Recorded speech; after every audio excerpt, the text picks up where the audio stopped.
Election day is now about 3 weeks away, and members of Congress running for re-election are getting plenty of time to campaign. But not all members of Congress are happy about being out of session for 6 weeks. News on 6's Alex Cameron has more now from our Washington bureau.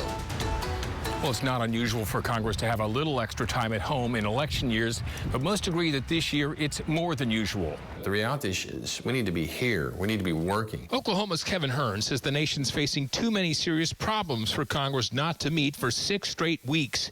He says it reflects poorly on Democratic leadership, which, as the current majority, made the schedule. When we got the calendar last year, looking at this, everybody said this speaker is not serious about helping Americans. But Speaker Nancy Pelosi says helping America and Americans is exactly what Democrats have been doing all year, with one bipartisan bill after another, including the short-term funding bill they were passing just before leaving town last month. And it addresses key priorities, $12.3 billion for the fight for democracy in Ukraine, and additional, as I said, $18.9, almost $19 billion for FEMA's disaster relief fund. But critics say the problems impacting most Americans, inflation, rising interest rates, energy costs, Democrats are doing nothing about. This is what happens when you elect politicians to run the country. There's a lot of problems facing us,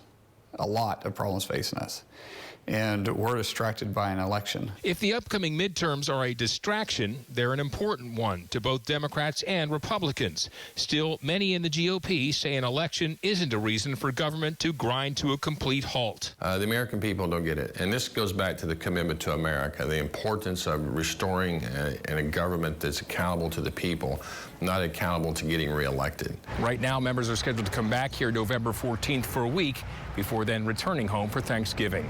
In our Washington bureau, I'm Oklahoma's own Alex Cameron.